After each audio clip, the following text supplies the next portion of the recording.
언약하셨던 것을 뭐요? 일의 언약을 통하여서 아브라함에게 언약했던 것, 일의 언약을 통하여서 이제 천년 시대가 있어야 될 것 같고요. 율법 시대 절기를 통하여서 우리가 천년 왕국이 있어야만 이스라엘 나라 회복이 되어야 되니까 있어야 될 이유가 있다는 말이에요. 그러면은 이제 그럼 천년 왕국은 있어야 되는 거야. 언제? 마지막에 있어야 되는데 그러면 예수님께서 언제 오실까? 천년 왕국 끝에 오실까? 이건 무천년주의. 네, 그다음에 전천년주의. 후천년주의. 후천년주의는 이 천년왕국 끝에 낙원이 이루어지고 난 다음에 끝에 오신다. 이렇게 표현했고요. 그 다음에 이제 역사적인 전천년주의 중에서도 세대주의 전천년설 하는 사람들은 언제 주님이 오시나 하면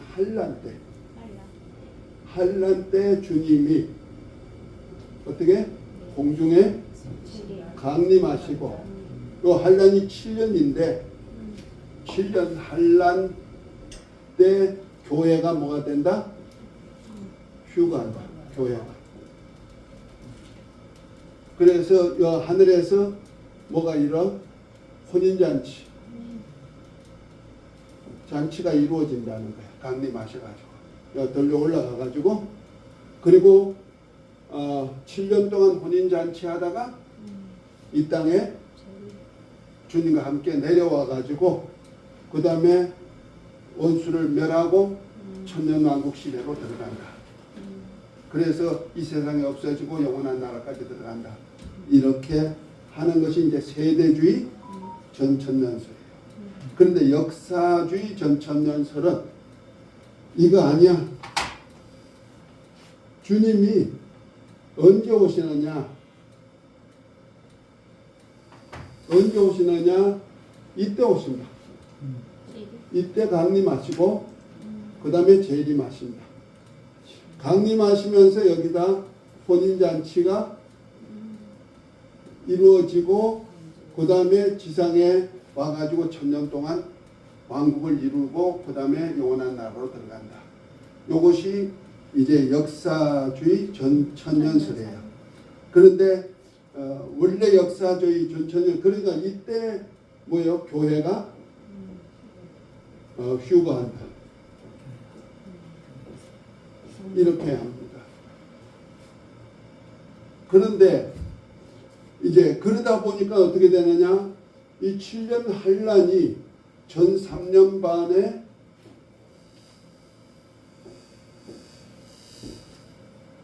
(3년 반) 있고 후 3년 반이 있어요.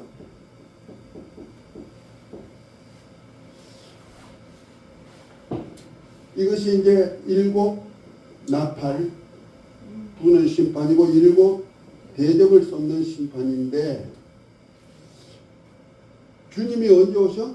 이때 오시니까 그러면 어린 양의 혼인잔치가 19장에 보면 나오잖아. 계시록 19장에 그 혼인잔치가 있단 말이야. 그런데 7 나팔째 보면은 7 나팔 부는 속에 마지막 나팔 전에는 뭐가 있어요? 유브라데 전쟁을 통하여서 14만 4천 이스라엘의 입맞은 종들이 14만 4천이 뭐요? 순교하고 사흘 반 만에 살아나가지고 올라오라 소리를 듣고 올라간단 말이야. 그 올라가니까 이때 예수님이 공중에 오셔가지고 만나서 이제 다시 공중에서 혼인잔치가 이루어지고 그 다음에 다시 오신다. 지상으로 오신다. 그래서 마귀를 멸한다. 이래서 14만 4천이 부활을 뭐를 부활을 보는 교회 부활로 보는 거예요. 역사주의 전천년주의 중에도 중간설이 있다 이 말이야. 예수님 중간에 오신다는 사람들. 그래서 교회가 부활되니까 이 땅에는 이제 교회는 없고 이제 이때 이제 믿음의 사람들이 또 생겨가지고 이제 구원의 역사가 이루어지는데 이제 이것이 혼인잔치가 여기서 있다 보니까 그러면 어떡하나 이것도 교회 부활이고 올라가면 혼인잔치인데 여기 또 혼인잔치니까 그러면 전 3년반 7나팔하고 후 3년반 7대접이 그러면 하나가 되지 않겠느냐 하나지 않느냐 그러니까 전 3년반에서 7나팔 첫째 나팔부터 넷째 나팔까지가 이제 자연재해잖아요. 3분의 1의 재해잖아요. 그리고 이제 후 3년 반의 첫째부터 넷째 나팔은 또 땅에서 이루어지는 재해인데 완전 재해란 말이야.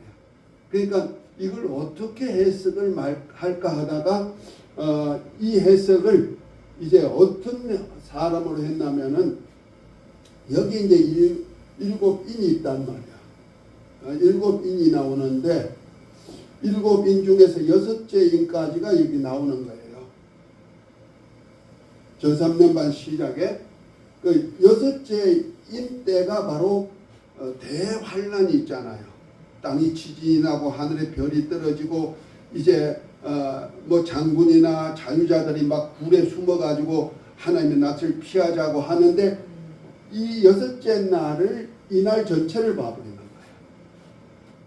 그렇게 해석해가지고 6째 날 안에 7나팔 7대접이 들어있는 거예요. 그래서 하나님께서 3년 반 동안의 기한을 사역을 초창기에는 3분의 1로 그 다음에는 전체적으로 하는 거예요. 그래서 여기서 부활체를 입고 여기도 부활체를 입으니까 이걸 섞어버린 거죠. 두 개를. 그래서 7째 인 안에 7나팔 7대접을 이걸 하나를 섞어버려가지고 7년으로 이렇게 나누어가지고 한 사건으로 하는 거예요. 그러다 보니까 예수님께서 혼인 이 두 가지를 섞을 수밖에 없는 것이 이걸 교회로 풀어버리니까 그렇다는 거예요. 두 정인들 순교를 교회로 풀어버리니까 그런 맹점이 나와가지고 이거 혼선을 많이 가지고 해석을 했어요. 그래서 계시록을 해석한 사람들이 대부분 다 그렇게 해석해 버렸어. 그래서 그러다 보니까 어떤 현상이 나타났느냐 하면은 막 중복돼 가지고 혼란을 많이 가져와서 그런데 성경을 찬찬히 보면은요 우리 아까도 그 하나님의 약속과 언약 성취에 대한 것을 봤잖아요. 그러니까 하나님께서는 우리 교회에만 구원의 역사가 있는 거 아니거든요. 창세 전에 하나님께서 우리 인간을 향한 구속사를 펼 때요. 구속사에게는 하나님의 백성이 먼저예요. 먼저 구속의 역사를 펴는 거예요. 그러고 난 다음에 노여 이방인에게 들어간 데가 하나님의 아들들이거든요. 아들들을 얻는 역사가 있단 말이야. 그러니까 이스라엘 백성들은 죄할 수 있느냐, 죄 버리느냐 아니에요. 그러면 이거 하나님의 아들들이 뭐예요? 이거 교회죠. 기독교회죠. 그러면 우리는 이 차원에서 하나님의 구속사를 바로 한다면은 하나님의 백성의 구원도 있고, 그러면 이스라엘을 향하신 구원의 역사가 있다는 거죠. 약속이. 그 다음에 이방인들이 구원도 있다는 겁니다. 그걸 잘 얘기한 것이 로마서예요. 한번 로마서 11장을 한번 볼까요?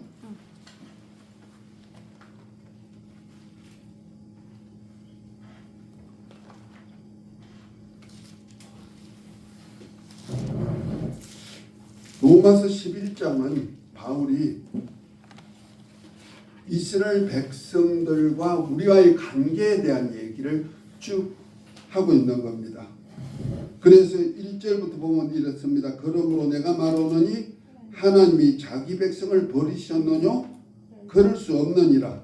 나도 이스라엘인이요 아브라함의 씨에서 난 자요 베냐민 지파라. 하나님이 그 미리 아신 자기 백성을 버리지 아니하셨나니 너희가 성경을 엘리야를 가리켜 말한 것을 알지 못하느냐.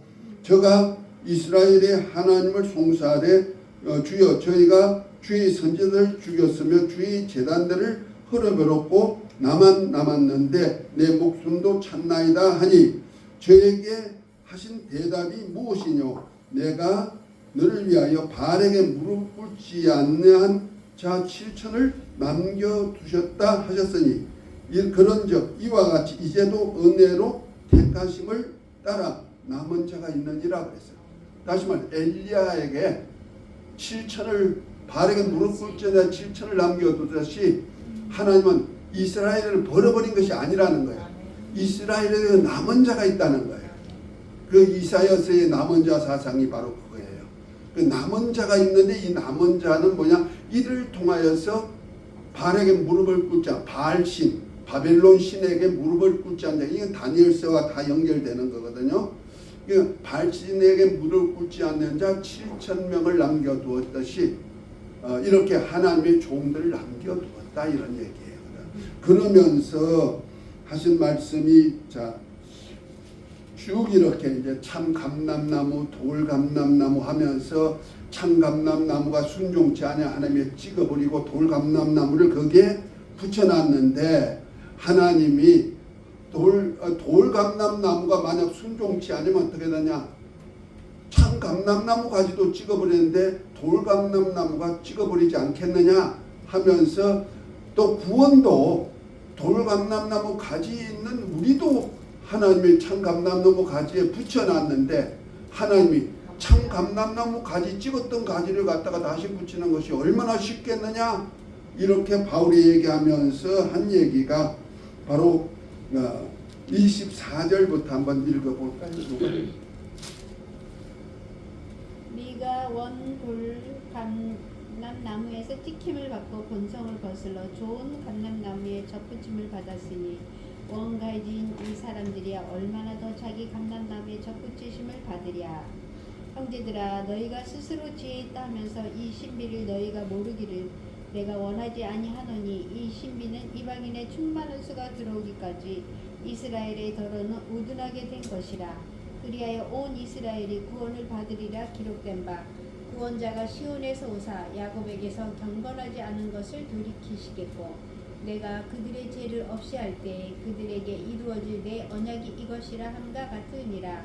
복음으로 하면 그들이 너희로 말미암아 원수된 자요 택하심으로 하면 조상들로 말미암아 사랑을 입은 자라. 하나님의 은사와 부르심에는 후회하심이 없느니라. 너희가 전에는 하나님께 순종하지 아니하더니 이스라엘이 순종하지 아니하므로 이제 긍휼을 입었는지라.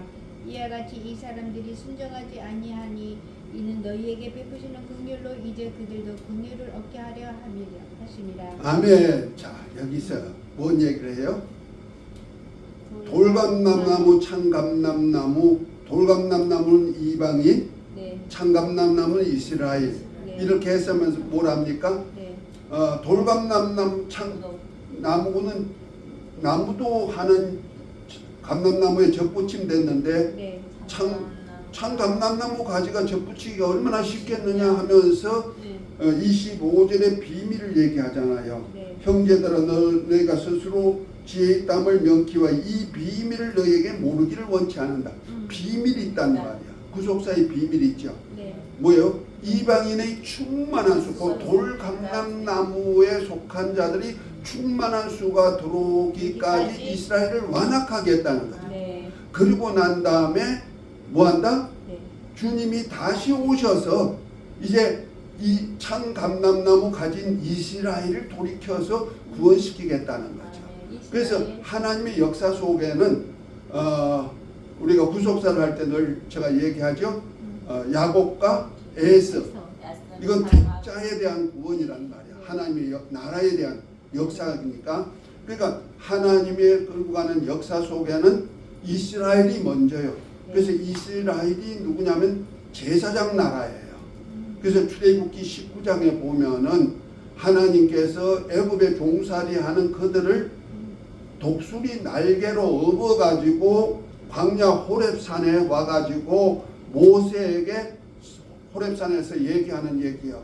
그래서 세계가 다 내 것이지만은 나는 이스라엘 너 백성을 내 제사장으로 삼아가지고 온 백성에게 알려주겠다는 얘기야. 그러니까 이스라엘이 제사장 나라거든. 그러니까 온 세계가 하나님의 것이고 하나님의 역사 속에 있지만은 이스라엘을 통하여서 중재 역할을 하는 거야. 온 역사에. 그러니까 이스라엘은 뭐야? 하나님의 나라의 역사, 구속사의 역사의 중재자가 되는 거예요. 그래서 이스라엘을 봄으로써 주님의 때를 알 수가 있는 겁니다. 이해가 되셨죠? 그러니까 이스라엘을 완악하게 한 이유가 뭐냐? 왜 에스를 하나님이 육의 사람이 되어가지고 완악하도록 만들었느냐? 이건 야곱에게 하나님의 복을 나눠주기 위하여서 작정 속에 태에서부터 리브가의 태에서부터 그렇게 두 국민이 있었다고 하잖아요. 그러니까 두 국민이 태에서부터 있는데 누가 먼저요? 에스가 먼저고 야곱이 나중이야. 그런데 장자권은 누가 얻어요? 야곱이 그걸 리브가가 만들어내잖아. 엄마가. 그죠? 야곱이 장자가 될 것을 하나님이 계시 받았으니까 어쨌든 야곱이 장자가 되도록 만들어주고 에서는 장자였지만은 그를 장자권을 우습게 여기고 포기시켰단 말이야. 그러니까 우리 주님이 이 땅에 오셔서 하실 사역을 그걸 보여주신 거예요. 그 사건을. 그러니까 주님이 이 땅에 오셨을 때 어디에 오셨어요? 자기 땅, 자기 백성으로 오신 거예요. 초림주 예수님 이 땅에 초림주 예수님 오실 때는 자기 땅 자기 백성에게 오신 거예요. 그래서 제자들을 삼아가지고 전도 보낼 때도 뭐라 했습니까? 너희가 이방인의 길로도 가지 말고 사마리아인의 골도 가지 말고 차라리 이스라엘의 잃어버린 양에게 가서 복음 전하라 그러죠. 아멘입니까? 그러니까 초림주 예수님은 자기 백성에게 오시는 거예요. 수로보닉의 여자 딸 귀신 들린 딸 고쳐주는 사건이 있죠. 두로와 시돈 땅에 주님께서 그 지중해 저 꼭대기 갈릴리 저 꼭대기 두로와 시돈 땅에 가셨는데 그때 저 수로보닉의 여자가 예수님 소식을 듣고 흉악하게 귀신 들린 자기 딸 고쳐달라고 쫓아가죠. 그때 주님께서 아무 대답도 안 하니까 제자들이 주여 저 딸 좀 어떻게 조치해 주세요. 아니 뭐랍니까? 내가 자녀의 떡을 취하여 개들에게 던지 마땅치 아니하다 뭐라 합니까? 내가 이스라엘을 외에는 보내심을 받지 아니하였다 그랬어요. 그 초림주 예수님은 자기 땅 자기 백성에게 와가지고 생명의 양식을 나눠주길 원하시는 거예요. 아멘? 그런데 자기 백성이 영접지 아니했단 말이에요. 아니하니까 어떻게 하느냐? 복음이 어디로 넘어가? 이방인으로 넘어가. 그것이 이제 바울을 시켜가지고 이방의 사도로 삼아가지고 복음이 전해진 거야. 구속사의 복음이. 할렐루야. 그래서 이방인의 충만한 수가 들어오기까지. 그러니까 구속사를 할 때는 이스라엘 또 마지막에 구속하는 역사가 나타나고 그 다음에 이방인들도 구속의 역사가 있다는 거예요. 그러니까 이걸 잘 알아야 되는 거예요. 이걸 모르면은 계시록이 해석이 안 된다 이 말이야. 그러다 보니까 이건 빼버리고 이스라엘은 지금 없어졌어. 그냥 영적 이스라엘 교회만 있어. 이렇게 지금 해석을 하다 보니까 이때 예수님이 다시 오실 때 공중에 강림하셔가지고 이때 이스라엘의 입마된 종들 14만 4천 전 3년 반 동안에 일검나팔 모세와 엘리야 같이 엘리야에게 7천 남겨뒀자 그랬죠. 모세의 제자를 또 7천 남겨둔 거예요. 그래서 14만 4천. 그래서 계시록 11장에 보면은 사역하는 거 전 3년 반 동안에 두적인 사역이 누구와 똑같은 사역을 하냐면은 엘리야와 똑같은 사역, 모세와 똑같은 사역을 해요. 그래서 그들을 독수리 날개로 업어가지고 두 날개, 큰 독수리 두 날개로 업어서 광야 예비처까지 가가지고 악한 영이 곧 적그리스도, 그 다음에 일곱 머리 열 뿔 가진 짐승이 적그리 쪽에 번세 줘가지고 그들 군대를 동원해가지고 그들을 다 물로 쓸어버리려고 했지만은 하나님이 땅을 돌려가지고 그 군대를 삼켜버리거든요. 그런 역사가 계시록 12장에 보면 나오거든. 그러니까 이렇게 마치 모세가 출애굽기 19장 한번 보세요. 출애굽기 19장.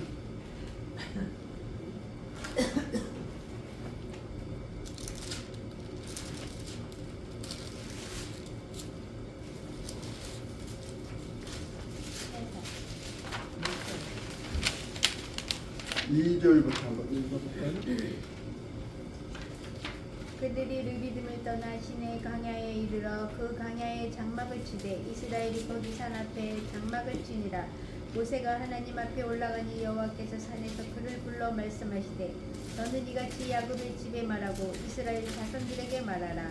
내가 애굽 사람에게 어떻게 행하였음가. 내가 어떻게 독수리 날개로 너희를 업어 내게로 인도하였음을 너희가 보았느니라. 세계가 다 내게 속하였나니 너희가 내 말을 잘 듣고 내 언약을 지키면 너희는 모든 민족 중에서 내 소유가 되겠고 너희가 내게 대하여 제사장 나라가 되며 거룩한 백성이 되리라. 너는 이 말을 이스라엘 자손에게 전할지니라. 아멘, 아멘. 여기 보니까 애굽에 종살이하는 이스라엘을 홍해를 건너서 호렙산까지 오는 것을 뭐라 했어요? 내가 독수리 날개로 업어서 건넜다 그랬어요. 이 얘기가 어디에 나오냐면요. 계시록 12장을 한번 보세요.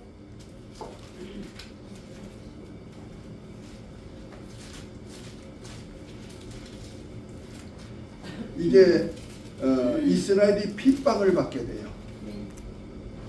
핍박을 받게 되는데 유브라데 전쟁을 통하여서 이제 핍박을 받는데 이거 1절에 보면 하늘에 큰 이적이 보이니 해를 입은 한 여자가 있는데 그 아래 날이 뭐야?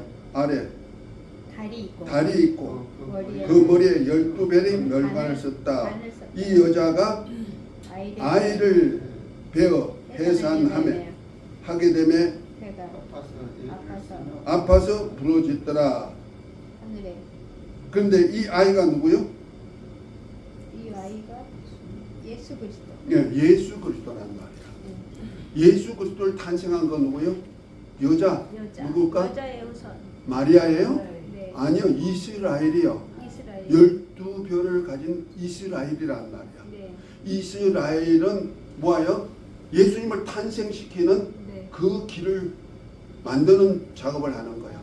예수님이 육체로 오시도록 택함을 받은 백성이 누구요? 네. 이스라엘이에요. 이스라엘. 그래서 이긴 자에게 예수 그리스도가 오실 통로를 만들어 놨단 말이야. 네. 그래서 이 아이는 철창으로 만국을 다스릴 번세를 가진 아이인데 네. 어디로 올라가서 하늘로 올라가셨죠. 네. 올라가고 나니까 이 여자를 아들을 낳은 여자를 핍박하기 시작하는 거예요. 이 용이 땅으로 내어 쫓겨가지고 그래서 땅으로 놓여 쫓기니까 어떻게 합니까? 강야로 도망. 13절에 한번 쭉 읽어봅니다. 용이 자기가 땅으로 내쫓긴 것을 보고 남자를 낳은 여자를 박해하는지라. 그 여자가 큰 독수리 두 날개를 받아 광야 자기 곳으로 날아가 거기서 그 뱀의 낯을 피하여 한때와 두때와 반때를 양육받으매 여자의 뒤에서 뱀이 그 입으로 물을 강같이 토하여 여자를 물에 떠내려가게 하려 하되 땅이 여자를 도와 그 입을 벌려 용의 입에서 토한 강물을 삼키니 용이 여자에게 분노하여 돌아가서 그 여자의 남은 자손 곧 하나님의 계명을 지키며 예수의 증거를 가진 자들과 더불어 싸우려고 바다 모래 위에 서 있더라. 아멘. 여기서 잘 해석이 돼야 돼요. 그러니까 일곱 머리 열 뿔 가진 용이 땅으로 내어 쫓겼어. 그래서 내어 쫓기니까 이제 13장에 보면 그 권세를 누구에게 줬어요? 바다에서 나오는 짐승에게 줬죠. 그 적그리스도죠. 적그리스도가 그 권능을 받아가지고 이제 어떻게 하느냐? 여자를 낳은 아이를 낳은 여자를 핍박해. 곧 이스라엘을 핍박한다는 말이야. 핍박하니까 어떡합니까? 여자가 도망가야죠. 네. 누가 도망시키냐면요. 네. 여기 있잖아요. 13절에 14절에 그 여자가 큰 독수리 두 날개를 받아 광야 자기 곳으로 날아가 거기서 그 뱀의 낯을 피하여 한 때와 두 때와 반 때, 후 3년 반 1260일을 양육받는다. 그 큰 독수리 두 날개네요. 아까 출애굽기 19장 4절에 보니 뭐랬어요? 네. 모세 하나를 통하여서 네. 이스라엘 백성들을 그 광야에 옮길 때 네. 뭘 옮겼다? 독수리 날개로 옮겼다. 독수리 날개로. 독수리 날개로 업어서 옮겼단 말이야. 그래 한 모세 한 사람을 통해서 옮겼어. 그런데 이스라엘 백성들에게 이제 땅으로 내쫓긴 용이 그 마귀와 그 사자들이 핍박을 하고 그들을 막 죽이려고 하니까 여자가 뭐예요? 독수리 날개. 큰 독수리 두 날개를 받아. 한 날개가 아니요 두 날개. 뭐예요? 모세 같은 선지자. 네. 이거 두 증인이요. 두 감람나무, 두 촛대, 두 선지자 14만 4천이랑 큰 무리가 어디로 데려가? 자기 곳으로 갔다. 그 14만 4천이 있는 대란 말이에요. 이것이 예비처예요. 이스라엘 위해서 예비한 장소예요. 그가 카타쿰이 될는지 어디가 될는지 모르지만 어쨌든 14만 4천이 전 3년 반 동안에 이스라엘 백성들에게 예수님이 메시아라고 전하던 그런 사람들이에요. 그들을 왜 모세와 엘리야라고 말하냐면요. 저도 그걸 성경적으로 우리가 해석을 해야 되잖아요. 그래서 예수님이 오실 때 되면은 말라기 선지자로 말라기 4장 6절에 보면 엘리야 같은 선지자를 보낸다 그랬어요. 그래서 아비 마음을 자식 마음을 아비께 돌이키는 역사를 엘리야가 한단 말이에요. 근데 초림주 예수님의 사역 할 때 예수님을 엘리야 사역을 한 자가 있어서 누굽니까? 세례 요한이죠. 그래서 마태복음 11장에 보면은 세례 요한을 엘리야라고 주님 말씀하잖아요. 그러면 엘리야 다음에 그리스도가 오신다는 것을 말씀하고 그래서 예수님이 그리스도인 것을 표현하신 거예요. 이해가 되셨죠? 그러면 다시 오실 때는 그러면 엘리야가 없느냐? 다시 오실 때도 증인이 있어야 되잖아. 예수님이 메시아야. 저분이 하나님의 아들이야. 저분이 다 세상 죄를 지고 갈 어린 양일 뿐 아니라 저분이 바로 심판주여. 성령과 불로 심판할 뿐이야. 이렇게 증거할 엘리야 같은 선지자가 나와야 되죠. 그뿐 아니라 이스라엘 백성들을 보호하고 양육해야 될 또 선지자가 있어야 된단 말이야. 그래서 모세같이 말씀을 받아가지고 백성들을 보호하면서 하나님 중심으로 살 수 있도록 그리스도 중심으로 살 수 있도록 양육할 자가 나와야 된다는 말이야. 이들이 누구냐면 바로 모세 같은 선지자예요. 그래서 자 마태복음 16장입니다.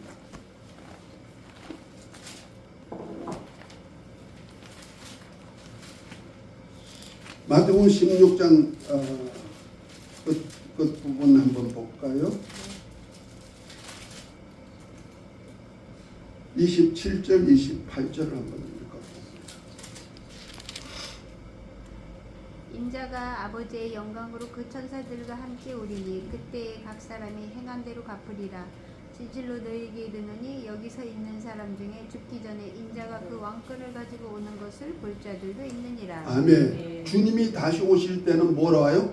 왕권 가지고 오신다는 말이야. 왕권으로 오신. 지금 초림주 예수님은 무엇으로 오셨어요? 선지자로. 어둠에 있는 백성들을 복음전하, 하늘나라 복음전하러 오셔. 선지자 사역이야. 지금 예루살렘으로 올라가셨다가 십자가에 달려 죽으셔서 지금 하늘 보좌에 계신 주님은 지금 무슨 사역을 하고 있어요? 제사장 사역하고 있는 거예요. 대제사장으로 사역하고 계시는 거예요. 그래서 자기 몸을 찢어서 하늘 문을 열고 시장을 열고 하늘 지성소에 올라가셨잖아요. 히브리서 9장 10장에 나오는 얘기가 바로 그 얘기예요. 그럼 제사장으로 지금 계셔. 그럼 제사장으로 가셨다가 다시 오신단 말이야. 네. 다시 오실 때 뭐하러 와요? 왕으로. 왕권. 마귀를 멸하고 이제부터 예수님께서 자기 백성을 죄에서 구원할 뿐 아니라 이제 자기 백성을 만드는 역사를 해야 되죠. 그때는 하나님의 아들들로 같이 왕노릇하면서 저 하늘나라에서 왕권을 물려줄 자들에게 왕의 예행염수도 시키는 그런 일을 한단 말이에요. 그 바로 천년왕국 시대에 일어나는 거거든요. 그렇다면은 그 왕권을 가지고 오실 때 이렇게 표현했지. 27절에 뭐랍니까? 인자가 아버지의 영광으로 그 천사들과 함께 오리니 그때 각 사람이 행한 대로 갚아주리라. 다시 오신다는 거죠. 뭘 가지고? 왕권. 진실로 너에게는 여기 섰는 사람 중에 죽기 전에 인자가 뭘 가지고? 왕권을 가지고 오는 것을 볼 자들도 있느니라 그랬어요. 그럼 여기 섰는 사람들 중에 그래서 여기 섰는 사람들이 누굴까? 그 당시에 제자들이죠. 그 12제자 중에 예수님께서 왕권을 가지고 다시 오실 때 천사장의 호령과 나팔로 다시 왕권을 가지고 오실 때 볼 자들이 있다는 거예요. 그 볼 자들이 누구예요? 몰라? 17장에 그냥 나와. 그대로. 그래서 이제 엿새 후에 예수께서 베드로와 야고보와 그 형제 요한을 데리시고 따로 높은 산에 올라가셨더니 하면서 저희 앞에서 변형되사 그 얼굴이 해같이 빛나며 옷이 빛과 같이 휘어졌다. 뭐야? 변형됐다. 변화가 아닙니다. 변형된 거예요. 영과 여기 다 변형되죠. 그러니까 영체로 변형시킨 거죠. 영체로. 그 예수님은 몸 자체가 영체예요. 영체지만 우리 이 땅에 인자로 오셨을 때는 육체를 갖고 우리와 같은 성경을 가졌죠. 그걸 인자라 그러는 거예요. 그럼 인자지만 그 자체는 뭐요? 영체를 가지셨다. 말씀이 육신이 되어 오셨어요. 말씀이 영이니까 영이 육신이 되어 오셨단 말이에요. 그러면서 다시 오실 때 나가 영체를 입고 오신다는 거죠.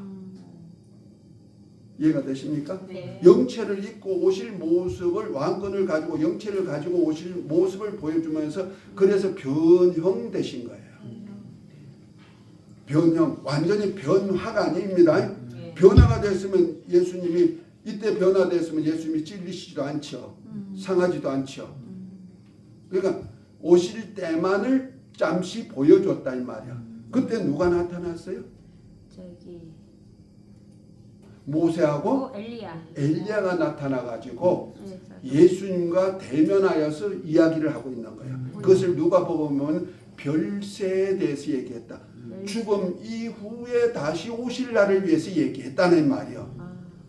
그러면 여기 내가 왕권을 가지고 다시 올 그때 여기 섰는 사람들 중에 그 오실 때 모습을 본 자들이 바로 베드로, 야고보, 요한이란 말이야. 그들이 누굴 봤어요? 모세하고 엘리야 선지자를 본 거예요. 그러면 예수님이 다시 오실 때 누가 와가지고 예수님을 증거할까? 모세하고 엘리야. 그래서 계시록 11장 전체를 쭉 읽어보고 12장과 연결시켜 보면은요, 모세와 엘리야 같은 사역을 그대로 하는 거예요. 3년 반 동안에 불이 내려오기도 하고 비가 안 오기도 하고 그냥 많은 이적과 기사를 행하기도 하고 이제 지금 12장에 보니까 모세가 독수리 날개로 이스라엘 백성들을 업어서 하나님의 산 호렙 앞에 가게 하듯이 마지막 때는 뭐요? 모세와 엘리야 같은 7천 모세 같은 7천 남겨두었으니까 그들 통해서 어떻게 해요? 전 3년 반 동안에 이스라엘 백성들에게 복음을 전하는 거예요. 예수님이 메시아다. 적그리스도가 성전 세워가지고 자기가 메시아다 하고 있으니까 그거 아니야, 그거 아니야. 너희들이 저 성전 세운 자가 메시아라고 따르지만은 그 율법 안에서 따르는 그 땅에 속한 자들이 그를 메시아로 따지면 그거 메시아가 아니고 메시아는 가심을 본 그대로 다시 감람산에 오실 그분이야. 그 예수님이야. 예수님이 메시아야. 하고 전한단 말이요. 3년 반 동안에 전 3년 반 1260일 동안에. 그래도 안 믿어요. 안 믿어요? 안 믿어요. 완악해져가지고 안 믿어요. 그래가지고 일으킨 전쟁이 바로 유브라데 전쟁.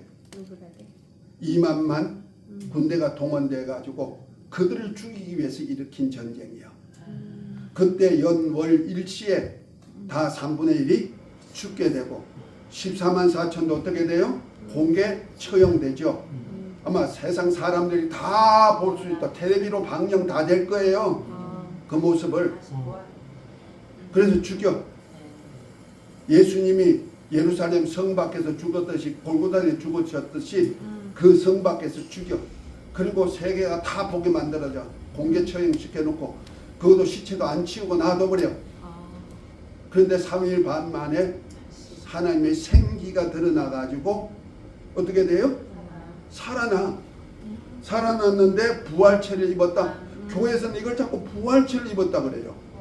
부활체가 아니에요. 자, 계시록 11장 한번 봅니다. 용어 하나하나가요. 계시록엔 굉장히 중요해요.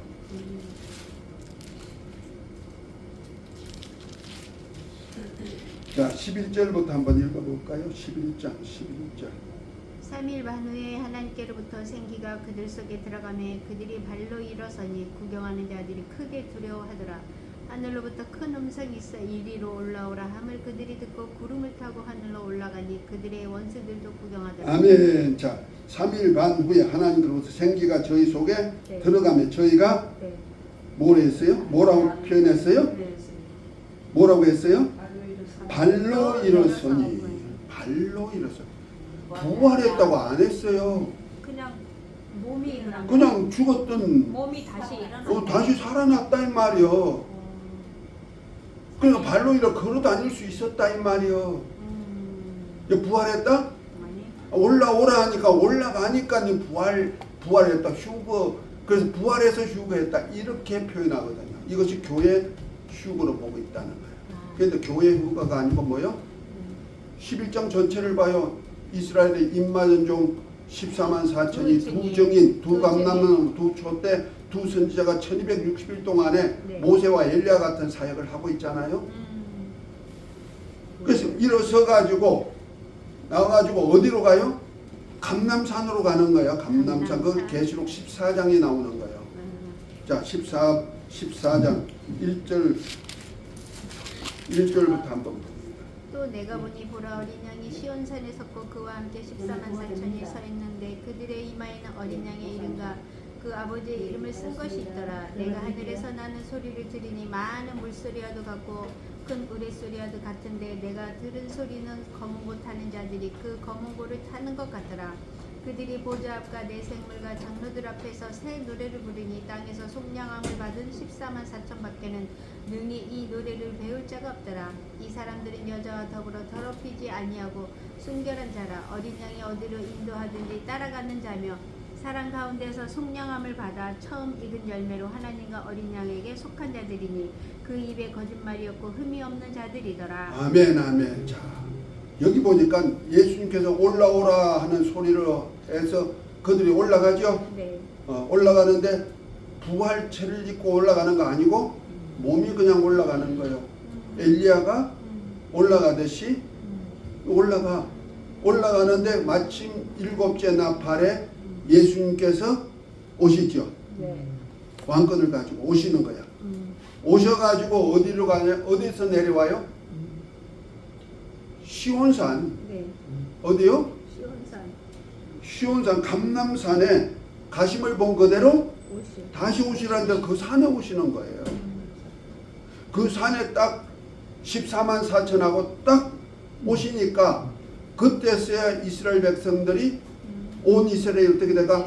아, 저들이 3년 반 동안에 전하던 예수님이 진짜 메시아네. 그전까지는 누가 메시아다?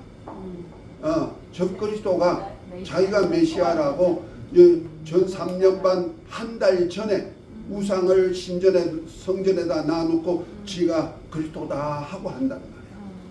가져온 것이 서지 못할 것에 세워가지고 지가 그리스도라고 한다는 말이야. 그러니까 땅에 속한 율법 안에 있는 사람들은 그를 다 따르죠. 백성들. 그래서 땅에 속한 자들이 곧 율법 안에 있는 자들이 이 14만 4천을 죽여버리는 거죠. 그 일으킨 전쟁이 유브라데 전쟁이죠. 세계 전쟁이 아니에요. 이스라엘을 향한 전쟁이라는 거예요. 유브라데 전쟁은. 아마겟돈 전쟁은 세계 전쟁이에요. 곧 일어나지. 그래서 그건 모르겠습니다. 하나님의 때가 언제인지 모르니까. 다만 우리는 주시는 해요. 왜? 이스라엘이 뭐예요? 제사장 나라이기 때문에. 언약 안에 있는 백성이기 때문에. 끝날까지, 세상 끝날까지 언약 안에 있어요. 우리는 언약 안에 있지만은 언약 위에, 언약 바깥에서 언약된 언약이고요. 창세전에 그리스도 안에서 하나님의 아들들이 되고자 하는 그 택함을 입은 그 역사 속에서 우리는 이렇게 구원받은 자고 하나님의 아들들이 됐단 말이에요. 그러니까 이스라엘은 하나님의 백성으로서 계속 가는 거예요. 백성의 시예요. 그래서 천년 시대는 뭐냐? 그래서 여기서 이제 예수님 그래서 오셔가지고 딱 시온산에 오니까 어떻게 돼요? 온 이스라엘이 저분들이 얘기한 예수가 진짜 메시아네. 그래서 온 회중이 한꺼번에 돌이키는 거예요. 그래서 그가 시온에 오사, 아까 로마서 11장 25절에 읽었죠? 네. 그가 시온에 오사 온 이스라엘을 돌이킨다는 거예요. 그러니까 참 감람나무 가지를 잘라버렸는데 그들을 삽시간에 돌이켜서 예수님께 접붙임시킬 수가 있는 능력이 그때 나타난다는 거예요. 이해가 되셨죠? 그래서 예수님하고 14만 4천 이스라엘 인마전 종들이 와가지고 그들이 큰 독수리 두 날개, 한 날개가 아니고 모세는 한 날개예요. 그죠? 네. 큰 독수리, 작은 독수리가 아니고 큰 독수리 두 날개로 봐서 자기 처소, 곧 여자를 위한 예비처 1260일 동안에 그들을 양육하는 역사가 있어요. 그러니까 모세가 광야에 가가지고 호렙산 앞에서 율법을 주어서 양육하듯이 모세와 엘리야 같은 선지자들이 14만 4천이 회개하고 돌이킨 이스라엘을 양육하는 역사가 있어요. 그것이 언제냐면은 절기로 보면은 어느 절기요? 예수님께서 다시 오시는 이때 절기인데 이때 절기가 나팔절이 끝나고 대속제일이라고 해요. 대속제일. 레위기 16장이 대속제일의 규례가 나와요. 레위기 23장은 그 8절기에 대한 얘기가 나오고요. 안식일을 비롯해서 그러니까 16장에 보면 대제사장이 양을 잡아 하나님의 어린 양을 가지고 지성소로 들어갔다가 그가 돌이 서서 동편으로 휘장에다 7번 뿌리고 속죄소에 7번 뿌리고 하나님께 이스라엘의 죄를 다 고하고 은혜 받아서 이제 나오지요. 나와가지고 휘장 앞에 있는 분향단에다가 뿔에다가 피를 발라. 이거 교회 심판이에요. 성소의 심판이야. 교회 심판. 그것이 계시록 14장에 나오는 거예요. 곡식하고 포도송이 추수 화액전에 93년 반에 큰 환란이 있기 전에 미리 추수해. 영원 추수. 그 다음에 이방인들은 추수해. 그래서 아까 12장 계시록 12장 마지막에 17절에 보면 이렇게 말하잖아요. 용이 여자에게 분노하여 돌아가서 그 여자의 남은 자손 곧 하나님의 계명을 지키며 예수의 증거를 가진 자들로 더불어 싸우려고 바다 모래 위에 섰더라 그랬잖아. 여기 누구예요? 이 사람들은 여자를 해할 자들이 이스라엘을 해할 수가 없으니까 여자의 남은 자손이라고 했어요. 곧 말해서 야곱 같은 이스라엘이 아니고 야곱같이 이렇게 같은 시에서 나왔잖아요. 같은 여자에서 나왔잖아요.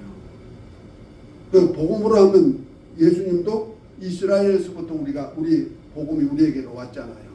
그래서 여자의 남은 자손이 바로 그래서 예수의 증거와 하나님의 말씀을 인하여 사는 사람들이 누구냐? 성도들이에요. 저와 여러분들. 그래서 93년 반 동안에도 하나님 그 영원한 복음, 곧 말해서 예수 이름을 믿고 그의 계명대로 서로 사랑하면서 짐승과 우상에게 절하지 않고 표받지 아니하고 인내하는 성도들이 있단 말이야. 그들이 여자의 남은 자손이죠. 그들을 갖다가 이제부터 해야 하는 거예요. 그 여자의 남은 자손을 안식일 교회는 자기들이라 그러죠. 그래서 안식일 교회만 구원받는다. 이렇게 하는 거예요. 안식일을 지키고. 그러니까 여자의 남은 자손이 그리스도인들이에요. 그래서 14장에 넘어가면은 이것이 영원한 복음으로 우리가 나오죠. 그들이 바로 첫째 부활에 참여하는 사람들. 아멘. 그런데 그래서 이제 이거는 기독교인이 아니야. 이거는 기독교가 아니고 뭐요? 이스라엘의 입맞은 종들 누구와 같아? 모세하고 엘리야 같은 선지자들이란 말이야. 이거 7천 엘리야 같은 선지자 7천 남겨뒀다 그러잖아. 이들이 14만 4천이에요. 그렇게 해석하면 돼요. 언제 주님이 다시 오실 때 예수님이 메시아인 것을 증거할 증인들, 그걸 두 증인, 두 감람나무, 두 촛대, 두 선지자, 계시록 11장에 그래 나오는 거예요. 그것이 바로 계시록 7장에 하나님의 천사로 인해서 입맞은 종들, 이스라엘 12지파 이해가 나오죠? 14만 4천이에요.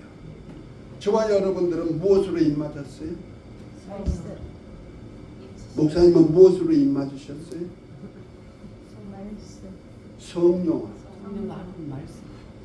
성령으로 입맞았어요. 성령으로 인척 우리가 하나님의 자녀를 전도해 주셨어요. 아멘. 로마서 8장이 그러잖아요. 그죠? 15절부터 우리가 하나님의 자녀인 것을 성령이 인척. 그런데 천사가 인친 거 아니야. 이 14만 4천은 누가 인쳐요? 천사가 하나님의 인을 가지고 왔는데 계시록 14장에 보니까 그들의 이마에 뭔 이름이 있다? 누구의 이름이 있다? 아버지와 어린 양의 이름이 있다 그랬죠. 그러면 아버지 이름이 뭐고 어린 양의 이름이 뭐예요? 아버지 예수, 어린 양 예수. 그래, 자 예수 이름으로 인쳐졌다. 이걸 해석을 잘못해가지고 여호와 이름으로 인친 자하고 예수 이름으로 인친 자도 있다. 이렇게 해석하거든. 그거 안 되는 거예요. 그래서 제가 계속 얘기하잖아요. 하나님 신약 우리 구속사 할 때 좀 배운 것을 분들은 아실 거예요. 구약 시대는 신앙의 표호로 여호와 이름을 주었을 뿐이지 하나님 자신은 인격체이신 하나님 자신은 어디에 계시고 하늘에 계시단 말이에요. 근데 하늘에 계신 하나님께서 그 품 안에 있는 독생자를 보낼 때 스스로 오게 하지 아니고 아버지께서 보내시고 아버지의 뜻을 이루기 위해서 아버지의 뜻을 가지고 온 상속자란 말이야. 아멘? 그래서 구사라는 거예요. 그러니까 아버지의 모든 것을 가지고 와서 그래서 아버지의 영광, 아버지의 형상, 아버지의 이름, 아버지의 뜻 다 가지고 오신 분이 누구예요? 예수님이죠. 그래서 예수님을 통하여서 아버지 영광을 나타내려니까 아버지 이름을 가지고 오셨단 말이에요. 그래서 내가 예수 이름에 대해서 누누이 설명했던 것이 있고요. 그래서 구속사 섭리 지금 들어가 보세요. 40번에는 예수 이름에 대한 것을 설명해놨어요. 구속사 섭리 유튜브에 다 올려져 있으니까. 그래서 아버지 이름 가지고 아들에게 주어서 아들의 이름이 예수가 되고 예수란 이름을 저와 여러분들의 주기 위해서 보혜사 성령이 예수 이름을 가지고 오셔가지고 우리로 인처 예수 이름으로 인처가 하나님의 자녀이다 하고 보증해 주신 거예요. 그래서 저와 여러분들이 예수 이름의 사람이 된 거예요. 그 표정으로 신앙 고백하는 것이 세례예요. 우리는 세례를 그냥 물에 이거 찍는 것 하나 가지고 그냥 세례를 하면서 아주 쉽게 어떤 의식으로 생각하지만 실제는 어마어마한 영적 신앙 고백이 거기 들어가 있는 거예요. 다시 말해서 육에 속한 옛사람, 하나님께서 천지를 만드셨어요. 천지를 만들었어. 천지 만든 이 땅에다가 윗물과 아랫물로 나누고 아랫물에서 뭐가 나왔어요? 지금 지구가 아랫물에서 나왔잖아. 그죠? 저 여러분들 지금 아랫물에 사는 거예요. 물 속에 살아. 이거 자체가 물이요. 이거 자체가 물이란 말이야. 그 물 속에 있다가 내가 이제 하늘나라 하나님 아버지 집으로 거듭나야 되잖아. 그죠? 그러려면 어떻게 돼? 육에 속한 나는 죽어 장사 지내고 이제부터 내가 하늘에 속한 자로 다시 태어나는 거예요. 이것을 갖다가 세례로 고백한다 이 말이에요. 이해가 됐어요? 그냥 물에 찍어서 그냥 구원의 하나의 표야 이렇게 하면 안 되는 거야. 신앙 고백이거든. 그래서 육에 속한 권장석이 육의 조상으로부터 탄생하였고 이름을 가진 권장석이란 사람은 예수님과 함께 죽어 장사 지내. 그래서 예수 이름으로 세례 주는 거예요. 그래서 예수 이름, 곧 하나님 아버지의 이름 가지고 육에 속한 권장석이는 죽어 장사됐다. 죽은 것만 되는 거 아니에요. 죽어 장사되면 어디로 돌아가서 흙으로 돌아갔다. 육의 삶은 흙으로 돌아갔다. 이제 예수님이 이제 부활하신 것 같이 나도 이제 물에서 나옴으로 인해 가지고 이제 하늘에 속한 자가 되었다. 다시 말해서 물에 속한 내가, 우주는 물로 돼 있죠.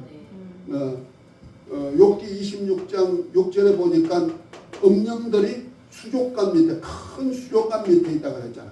이 전부 다 물이란 말이에요. 윗물과 아랫물. 물 안에 있던 내가 영계의 하늘나라로 옮겨진 거예요. 그래서 우리가 세례받음으로 육에 속한 내가 하나님께로 옮겨졌다. 그러니까 이 땅에 어둠의 영에 속했던 내가 아들의 나라로 옮겨졌다. 그럼 우리 시민권이 어디 있다? 땅에 있는 자가 아니고 하늘에 속한 자가 된단 말이에요. 영적인 사람. 이것이 세례로 고백되는 거예요. 그러니까 이렇게 우리가 하나하나를 볼 때 정확하게 볼 줄 알아야 되죠. 그냥 누가 신앙생활 하고 뭐 예수 믿으면 뭐 구원받고 그냥 이 땅에서 잘 먹고 잘 살고 건강 누리다가 가면 돼. 이렇게 생각하면은 그거는 기복주의가 되어버리는 거고, 그런 사람이 글쎄 믿음이 있을라나 모르겠다, 구원이 있을라나 의심스럽기도 하긴 하는데, 물론 우리가 예수님 십자가에 달릴 때 좌우편의 강도 얘기하면서 오른편의 강도는 뭐 한 거 있느냐, 그런데 구원받지 않느냐, 한 거 있죠. 예수님에 대해서 정확하게 알았잖아요. 그렇죠? 나는 죄인이지만 이분은 죄 없는 분이요. 나는 이 땅에 속해서 육의 사람이 죽지만은 저분은 영의 사람이라 지금 하늘나라에 간다. 그러니까 주여 주님의 나라에 갈 때 나를 좀 기억해 주소. 철저하게 예수님이 누군지를 아는 사람이란 말이요. 아니까 자기 고백을 할 수가 있는 거지. 육의 사람은 어떻게 했어요? 왼편에 있는 강도라고 저 얘기하죠. 당신이 메시아라고 하면서요, 구세주라면서요. 그러면 당신도 뛰어내려 이 땅에서 살고 그 능력 가지고 우리도 구원해서 이 땅에 살게 해주옵소서. 어디에서 살기 원했어요? 땅에서 살기 원하잖아요. 땅의 사람이란 말이에요. 육에 속한 사람. 이런 기도를 하느냐. 그럼 주님 오실 때도 아까도 얘기했지만은 주님 오실 때 이제 다시 오실 때 성소 안에 휘장이 있는데 휘장 바로 앞에 뭐가 있어요? 분향단이 있단 말이에요. 그 분향단은 계시록 8장에 보면 기도 향연이 올라갔죠. 또 기도단이에요. 향을 피우죠.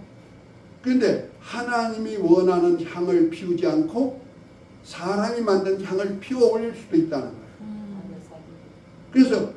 그래서 양 기퉁에 뿔이 있어. 그래서 주님이 다시 오실 때는 그 뿔에다가 피를 발라.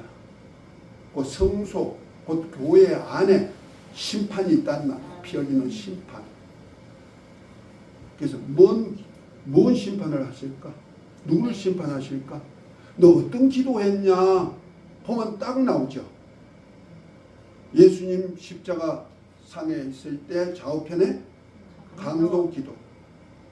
그러니까 이런 기도를 하지 아니하면은 곧 말해서 하나님의 나라와 의를 위해서 하는 기도가 아니고 무엇을 먹을까 마실까 입을까 하는 기도는 이방인의 기도라 그러잖아. 그 이방인 같이 엄냐하고 짝꿍이 되어서 엄냐의 술에 취해 있는 그런 사람들이 된다면은 마땅히 심판 받죠. 이때는 천사가 낫을 가지고 추수해 그 포도송이를 거두어 가지고 음료의 포도주를 만들어준 목사 밑에서 양육받은 교회는요 심판받게 돼 있는 거예요. 포도철에 밟아버리죠. 그러니까 목회자가 얼마나 중요한지 알아야 돼요. 소경을 인도하면 따라가는 자도 구덩이에 빠지게 돼 있는 거예요. 자동으로 돼 있어. 그래서 우리가 누구를 만나서 어떤 신앙생활을 할까는 참 중요하다. 아멘. 그런 차원에서 이제 오늘은 과연 주님이 언제 오신다? 언제 오신다? 이때 오시는 것이 아니고 7년 이때 부활 혹은 휴거해가지고 여기서 7년 동안 어린 양의 혼인잔치 하는 것이 아니고 언제 오셔요? 중간에 오네. 한란 중간에. 자, 계시록 11장.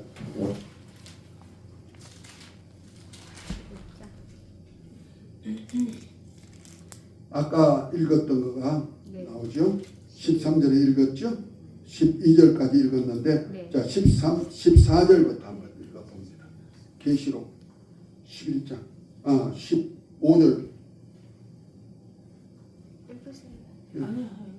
둘째 하는 지나갔으나 보라 셋째 하가 속히 이르는도다. 일곱째 천사가 나팔을 불매 하늘에 큰 음성들이 나서 이르되 세상 나라가 우리 주와 그의 그리스도의 나라가 되어 그가 세세토록 왕노릇 하시리로다 하니 하나님 앞에서 자기 보좌에 앉아있던 24장로가 엎드러 얼굴을 땅에 대고 하나님께 경배하여 이르되 감사하옵나니 옛적에도 계셨고 지금도 계신 주 하나님 곧 전능하시니요 친히 큰 권능을 잡으시고 왕노릇 하시도다. 이방들이 분노하며 주의 진노가 내려 죽은 자를 심판하시며 종 선지자들과 성도들과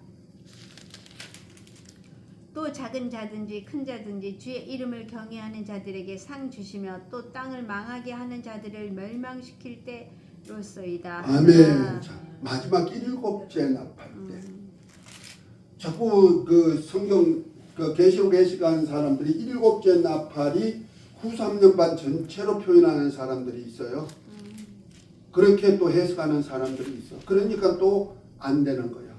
왜냐면은 이 여섯째 나팔에 두 정인들이 올라오라 하는 소리를 듣고 살았다 올라가는 것을 부활로 생각하니까 일곱째 나팔이 3년 반 전체를 얘기한 거야. 이렇게 또 학대 해석하는 분들도 계셔. 그런데 일곱째 나팔은 일곱째 나팔이야. 일곱째 나팔에 누가 오셔? 예수님이 가심을 본 그대로 오신다는 말이야. 그 뭘 가지고? 왕권을 가지고 오시는 거예요. 그래서 아까 마태복음 16장 27, 28절에 봤잖아요. 네. 왕권을 가지고 오는 것을 여기 있는 사람들 중에 볼 자들도 있다. 그때 보여준 사건이 모세와 엘리야 같은 선지자 세워가지고 주님 왕권 가지고 오신다는 거예요. 네. 천사들의 호령과 함께. 네. 자, 그래 왕권을 가져가 와서 이제부터 심판이 들어가게 돼 있다. 그러니까 예수님은 7년 한란 중에 언제 오셔요? 중간에 오시는 거예요. 중간에 오셔가지고 이스라엘의 입맞은 종들 14만 4천이 죽었다가 살아난 이들과 함께 어디 와요? 감람산에. 계시록 14장 1절부터 5절에 감람산에 주님이 오시죠. 그때 온 이스라엘이 뭐요? 구원을 얻어. 물론 땅에 속한 자들은 제외됐고 율법을 가지고 고집하는 사람들은 제외되고 나머지 회개한 백성들 그날이 언제다? 대속제일이에요. 그래서 대속제일날에 교회 심판하고 난 다음에 어디가? 뜰에 나와. 뜰에 오니까 레위기 16장에 누가 있더라? 아사셀 양이 있단 말이야. 아사셀 양에게다가 양을 이스라엘 12지파의 두령들로 안수해가지고 그에게 모든 것을 전가시켜서 미리 예비한 사람이 둘이 있다 그래요. 학자들 얘기는 둘에다가 그 아사셀 양을 끌고 나가가지고 광야에다가 내버려 해방시킨다 이 말이야. 너 이제 하나님께 해방돼서 나가서 광야에 산단 말이야. 이것을 뭐요? 이스라엘 입마된 종들 14만 4천 독수리 두 날개를 업어서 광야 예비처에 가가지고 거기서 후 3년 반 7대접을 쏟는 한때 두때 반때 동안에 양육받아요. 그들이 보호받아요. 왜 보호해줘요? 그들 데리고 어디 들어가야 돼요? 이들 이스라엘의 입맞은 종들 이스라엘 백성들을 피난처 만들어가지고 예비처에서 양육받아가지고 어딜 가? 천년왕국으로 데리고 들어가서 이제 천년 동안 생산을 해야 되기 때문에 그래서 아브라함에게 약속한 대로 하늘의 별처럼 바닷가 노래처럼 창대케 하는 역사가 이루어져야 되고 이사야 65장 그 후반절에 나온 같이 이게 천수하면서 자식을 생산해야죠. 그것이 바로 뭐와 같다면 창세기 때 창세기 5장과 같이 천수하는 역사를 만들어낸다. 그래서 짐승이 그때는 풀을 먹게 됩니다. 이해가 되죠? 네. 무엇을 통하여서? 천년왕국전에는 반드시 휘년이 있죠. 레위기 25장에 보면 휘년구례가 있어요. 다시 말해서 옛날로 돌린다. 이스라엘 백성들에게는 여호수아에게 정복했던 그 땅을 분배받은 12지파에게 분배했던 그 땅을 다시 돌이키는 일을 하지만은 이 세상 끝날에는 아담에게 주었던 이때 사람들이 생활했던 그 모습으로 돌아가게 만든다. 이것이 언제나 이 천년시대 이 땅에 이루어지는 거예요. 그래서 창세기 5장에 아담 족보가 천수하는 역사를 보여주는 거예요. 그걸 갖다가 휘년이라고 한다. 세상 역사의 휘년이다. 이런 구속사를 충분히 알고 계시록을 해서 해야 된다는 거죠. 아멘. 오늘은 여기까지 하고 71회를 좀 풀어가 드리려 했는데 시간상 좀 오늘은 여기까지만 하고 다음 번에다가 71회 다니엘서와 함께 해석을 좀 해드릴 거예요. 아멘. 내가 준비가 좀 미흡됐네요. 컴퓨터를 충분히 해야 되는데 내가 좀 쓰다 보니까 어떻게 충전이 안 되는 거예요. 충전하면서 했는데도 충전이 안 돼가지고 죄송합니다. 주기도문하고 오늘 마치도록 합니다. 하늘에 계신 우리 아버지여 이름이 거룩히 여김을 받으시오며 나라의 마시며 뜻이 하늘에서 이루어지는 것 같이 땅에서도 이루어지이다. 오늘날 우리에게 일용할 양식을 주옵시고 우리가 우리에게 죄된 자를 사하여 준 것 같이 우리 죄를 사하여 주옵시고 우리를 시험에 들게 하옵시고 다만 악에서 구하옵소서. 나라와 근세와 영광이 아버지께 영원히 있사옵나이다. 아멘. 할렐루야. 수고 많이 하셨습니다.